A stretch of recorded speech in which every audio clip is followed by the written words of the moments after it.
Hey guys, so I'm back in the vegetable garden today and I'm going to show you a crop that might be considered a survivalist crop, or it could be something that you just plant once and you have it year after year after year.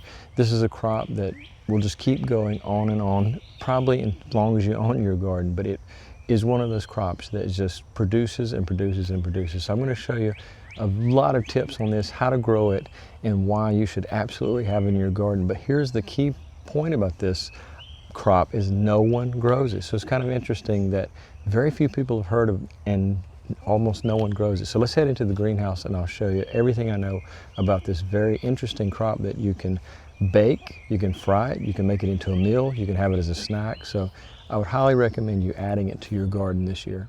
So guys, I harvested a few this year and I let a lot of them just stay in the ground because you can actually store them in the ground when you cut back the very tall stalks that grow up to 10 feet. So it's quite large and takes up a lot of room. So this is not something you're going to put in a very small area, but I do recommend that you put it maybe on the outer area of your garden where it's not shading other plants or the crops. So you just want to make sure that you give it lots of room, and also it can become a little invasive, so just make sure that you give it plenty of room and plenty of sunlight. So rather than tell you up front exactly what it is, I want to give you a few clues and you tell me if you know what it is. This plant, I'm going to provide a picture right here, is in the sunflower family. So this picture you're looking at is a really good example of how large they can get. This is anywhere from 6 to 8 feet in this bed right here. And so tell me what in the comments, what do you think this is? It's a real name, has nothing to do with a location. Rather, it's a Italian word that's been kind of warped and misunderstood. So if you do a lot of research on it, you'll know exactly what I'm talking about. But it's, like I said, in the sunflower family, and let's just say the first clue is called sunchoke. So if you've gardened extensively, you may have planted it in your garden, but I doubt it because everyone I've talked to about this, they just have a blank look on their face and they have no idea what I'm talking about. So maybe there are gardeners here and there that have grown this, but it truly is something you need to add to your garden. If you did come into a situation where you had to live off your garden, this is one thing you'd want to have in it. It would definitely feed you and your family for quite a while. Now this is the second clue. I'm going to let you see the harvested product. I've cleaned it up, did some cutting on it, and I just want to see if you know what it is before I reveal it. So you can see new growth already starting. I've had it stored for a little while. And so these are similar to potatoes, but they don't have to be peeled like potatoes.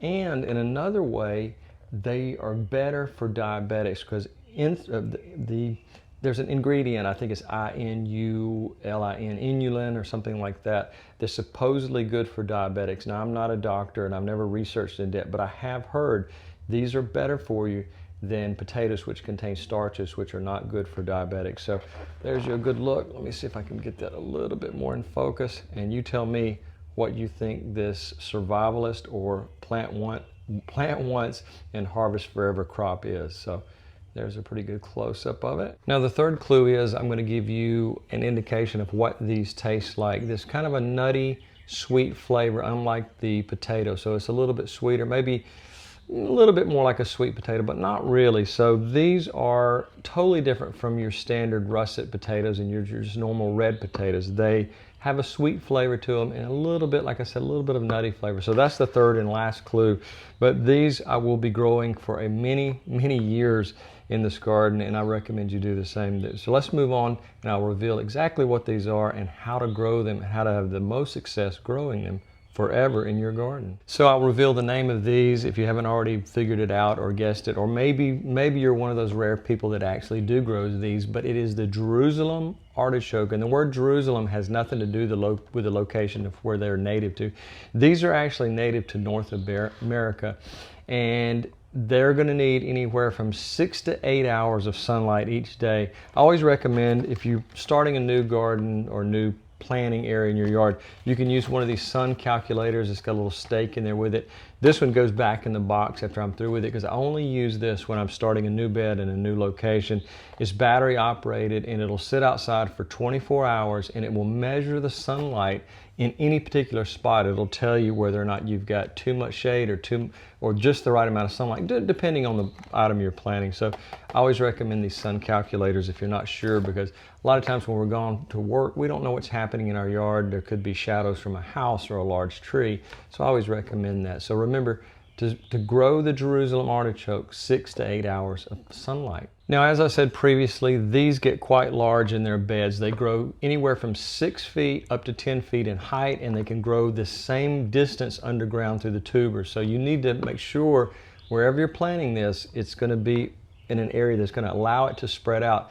Now, I will say that this year I'm going to be starting some of these in very large containers. I'll show you that in just a second, but I'm only putting 2 tubers in this size container because the tubers are going to spread and they're going to take up a lot of room in this container. But this is a big container. Now, if you're doing a 5-gallon bucket, I would say just 1 tuber per bucket, and you can grow these, like I said, on a patio.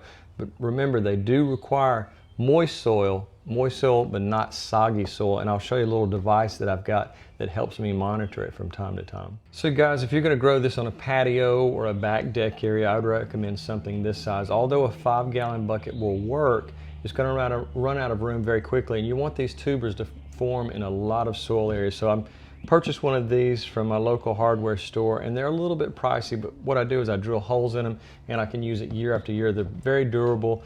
I don't think they sell these on Amazon, but if they do, I'll put a link. As with everything I talk about, I always put links so you can get it very easily and very quickly if you're not close to a hardware store that sells it. So something this size, I'm guessing it's 25-gallon nursery size container, maybe 30, I'm not 100% sure, but I purchased this a while back, and this is going to work great for the Jerusalem artichoke this year. Now, the pH level soil required for the Jerusalem artichoke to perform at its absolute 100% best is going to be a pH between 6.0 to 7.0, slightly acidic to a little bit on the neutral side. I always recommend using either a digital tester or a old-fashioned analog, and you can just put it in the soil and you'll know exactly what the pH is, or within just a very fraction of the actual amount without going through a laboratory. So having something like this lets you know very quickly what the pH of your soil is, and you need to add the proper amendments to make it go either way. If you're too acidic or too alkaline, you can do that very quickly. Now, you want your soil to be well draining and very loose, so you may need to till it and add some amendments. Now, our soil here naturally in my yard is just a heavy clay. There's a little bit of silt here and there, but there's a lot of clay mixed in with it. But that's why I went to raised vegetable beds or container beds, because I want the best possible results from anything, any crop I'm planting. So just remember, it needs to be well draining. I would say about 6 to 12 inches in tilling to make it perform its best, and then you can put it in that soil where it can spread freely without having to struggle going through heavy clays. Now, there's one thing that you do need to add to your soil, and that is compost. If you don't make your own compost, then you need to buy some. I'm going to take you outside the greenhouse just for a second because I want to show you how dedicated I am to this one product.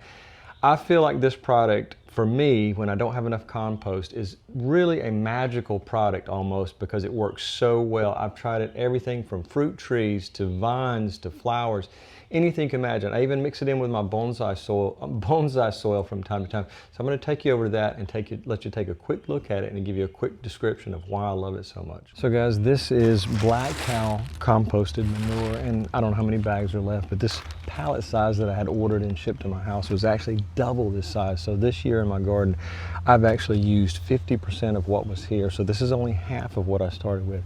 But Black Cow is low odor, it's composted, it won't burn your plants, and it'll feed them for up to 3 months. So nearly your entire growing season, you can have something like this. If you make your own compost and you have enough of it, then you're in good shape. But it's hard to do that from year to year, especially when you're busy. So I recommend getting some Black Cow for anything in your garden. Test it and you'll see that I'm telling you, this will work, and it works perfectly.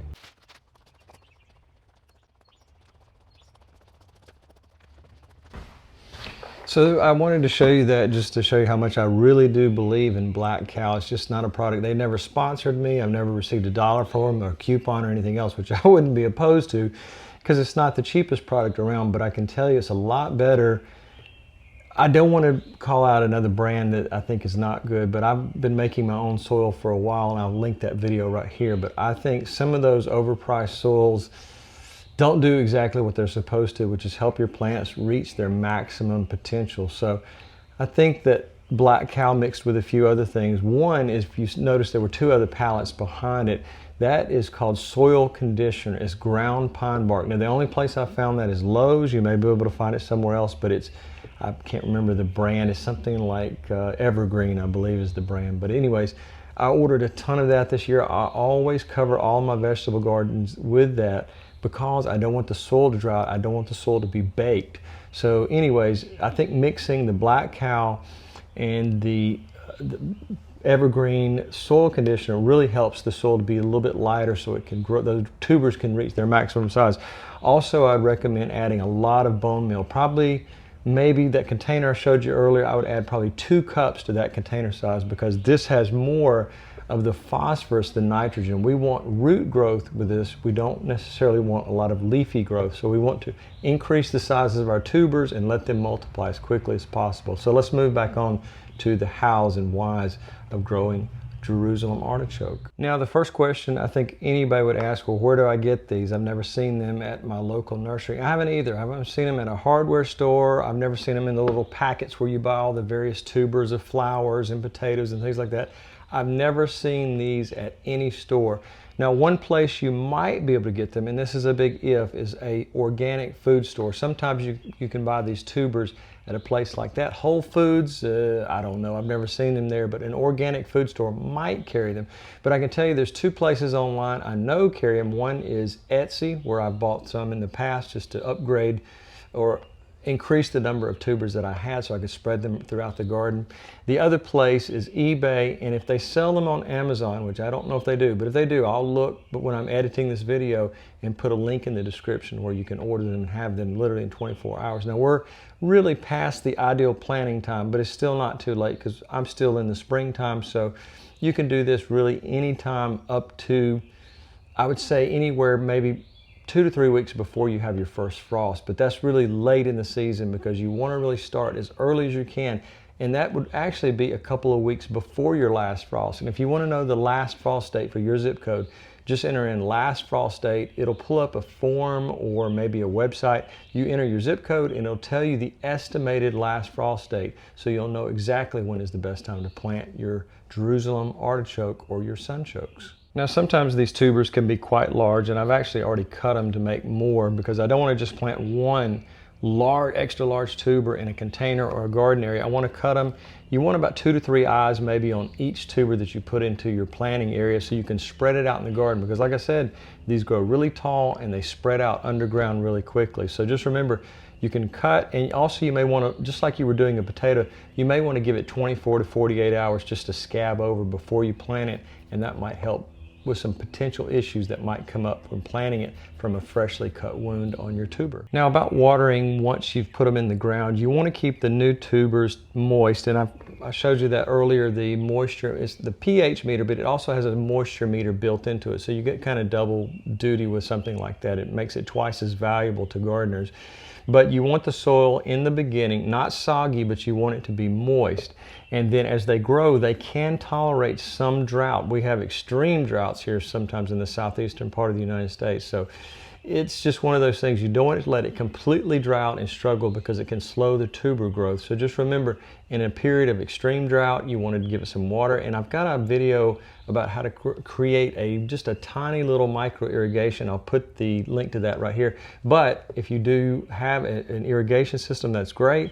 I've got a product that I often talk about. If you don't have a dedicated irrigation system, you can use one of these that you hook up to your hose pipe. I'll link that down below, where you can do micro irrigation to keep your tubers from drying out and ultimately not getting a great harvest like you want. Now, I'll try to remember to sprinkle in a couple more nice pictures I have of the Jerusalem artichokes or the sunchokes, but there's something you can do to really help boost their health, growth, and your overall success with them. It's called healing, not H-E-L-I-N-G, it's H-I-L-L-I-N-G. You're going to create something that looks like a small ant mound around the base of it. Once your tuber has sent out a shoot about a foot tall, you can, about half the height of that, you can create a little hill. But I'd recommend also creating that hill out of the black cow compost. Mix in a little bit of perlite to lighten it up a little bit, and also the bone meal. That's really going to help as well if you want to go the completely organic route.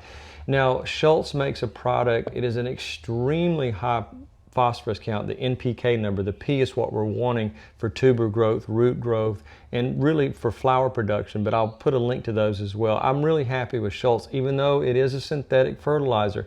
If you want something that really works well, try the Schultz, because I've really been happy, especially on my azaleas. I've had amazing results. I've had azaleas blooming that's never bloomed before. But before I go off on a tangent, let me get back to the Jerusalem artichokes, because I'll be chastised in the comments before it's over with. Now, about middle way through your growing season, you know, these are always harvested in the fall or after you've had a frost, and they, like I said, they can store all winter long underground as long as you don't have any type of pest that might eat them. But that's kind of rare, but it's possible. But anyways, you want to make sure you do a top dressing middle way through, about maybe ½ inch to an inch of really high quality compost. You can use the Black Cow, you can use your own homemade compost, or you can do worm castings. I've talked about worm castings many times. You can buy those off Amazon in a small bag and they'll send them to you. You can just put right around where you have your tuber planted. I'll put a link to that as well, but worm castings are great. They're just a little bit more expensive. The Black Cow is a lot cheaper in large quantities, but if you're only growing just a very small amount in a container, then worm castings may actually be better than the Black Cow, but again, it's a little more expensive. Now I'm going to talk about growth and maintenance of your Jerusalem artichokes or sunchokes.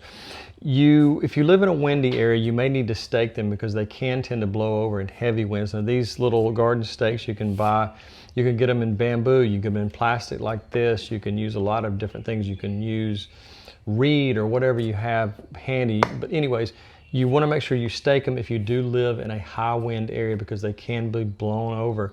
Another thing is you want to channel the energy from the flowers back into the tubers. So once it starts flowering, it's perfectly safe to cut all the flowers off because it'll put that energy back into the tubers. Now, if you enjoy the way they look, you can maybe just cut half your flowers and leave the other half there. But just remember that our goal here for this particular product is for the edible component of the sunchoke, not necessarily the visual appeal of it. So I do like the way it looks. I've always liked sunflowers, but I think in this case, we're wanting to grow food and not flowers. Now, if you are growing these in open ground, you want to make sure that you put something down that will prevent weeds from coming in, because weeds will compete for nutrients in the soil. I use, like I said earlier, raised beds, and I have minimal problems with weeds, but that's because I use the soil conditioner, which is the ground pine bark. I've used everything you can imagine. I've used hay, pine straw, large pine bark, everything you can imagine to stop weeds from growing in my garden.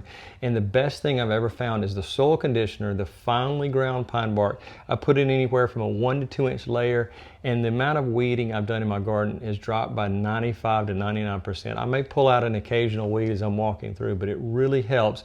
And that way the weeds will not be competing with your sunchokes or your Jerusalem artichokes for nutrients. You'll have a lot more success in larger tubers to boot. Now, I suppose the next question would be, when is the best time to harvest? And if you want the sweetest flavor, it's best to wait until you have your first frost in late fall, and then that way you will definitely have a better tasting tuber. So just remember, you can wait till then. You could take them up before that, but you may not get that sweet flavor. So just remember, late fall. Another thing is when you do dig them out of the soil, you may want to use a garden fork, or if you can remove them by hand, because using the wrong device could do some damage to the tuber. So just remember, very gently take them out of the ground because you can break them. Another thing that's really important to remember, don't remove all the tubers, because like we said earliest in the video, we want this to be a forever crop. So if you leave maybe 50% of your tubers in the ground, you will just constantly be doing this every fall. They store for a long time. You could go back months and months later, and before they even come out of the ground in the springtime, you could harvest some then. So they will last a long time. If you do store them inside, you want to store them either in moist sand or moist sawdust to keep them from rotting. So just remember, storage, they can't store for a long time, but you have to store them properly indoors or in a garage somewhere where they're not going to be soppy wet, but they'll just be slightly moist to keep it from drying out. Now I want to provide you with some photographs of them growing and some prepared meals that have been made from these. I will tell you one thing about Jerusalem artichoke is that some people find that it causes them to have digestional problems. So I always recommend, if you eat something that really affects your digestion, enzymes, food enzymes, specifically, if I can get this out, specifically papaya enzymes you can buy online, and they will help you digest food a lot better. Also, if you feel that you've been poisoned, and this is just a side item, if you've been poisoned by some food, you'll find that you can buy charcoal capsules. And if you've ever been to the emergency room, not me personally, but I know somebody that went to the emergency room, they gave them a little black cup of black goopy product, and she didn't know what it was. It was actually charcoal in a gelatin-like form, so it stopped the food poisoning of some shellfish I believe she ate. But anyways, I'm going to go through these, and I'm just going to put up some pictures on the screen of exactly what these look like growing prepared meals, and also I'll just go down the list of things and how they're similar to potatoes, and that's why you should grow them, because if you like potatoes, you're going to like these as well. So guys, I'm going to provide you some similarities to potatoes. Now these are tubers. They're propagated by tubers. You do not grow these from seed. Like potatoes, they grow from tubers. You can divide the tubers. You can leave some of them in the ground for next year, and you'll just buy them once online, and you'll plant them, and you'll just have them year after year after year, and you'll probably have more than you can even eat. You can cut the flowers and use them for indoor display. It won't hurt it. It actually helps the plant. It actually makes them stronger. But both can be cut into those small pieces, and actually the eyes and sprouts before you plant them to multiply the amount you have. Now you're doing an underground harvest just like you would with potatoes. The tubers are dug from beneath the soil just like potatoes and the Jerusalem artichoke. They're both the same. Healing like potatoes, Hilling, healing for potatoes and the Jerusalem artichoke both benefit equally well, and it makes them quite a bit better and quite a bit larger. The growth cycle, both are planted in early spring and harvested in late summer to fall. Speaking of potatoes versus the sunchoke. So the next thing is the versatility in how it can be used. It can be roasted, they can be boiled, they can be mashed, they can be made into potato chips just like potatoes are. So there's a lot of different uses. You could use it in a casserole. So I'll put pictures of all of those so you can get an idea of the versatility of a vegetable you may have not, or excuse me, a crop you may have not ever eaten before.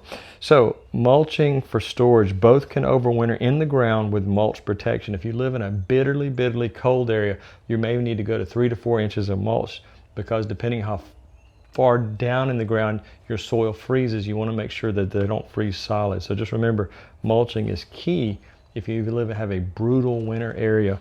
Unlike me, I don't have really, maybe ½ inch to 1 inch of ground freezing is normal for me in the coldest years. So guys, I hope you'll try to plant these. If you've never done it before, I think you'll be very happy at the long-term results of it. For the few people that may have done this, I think you'll agree with me that it's an amazing, interesting, and a great tasting crop to have in your garden.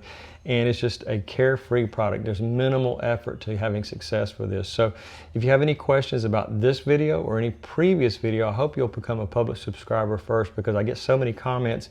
It really is hard for me to answer everybody when you get 100, 200, 300 comments in a single day, and I have so many things to do in the garden. I have my other things that I have in my life and the many hobbies that I do. So I hope you'll do that first, and I'll definitely put you to the front of the list of questions to be answered. It may not be answered the same day you leave the question, but I'll do my best to get to it. So guys, I really appreciate it, and have a great day.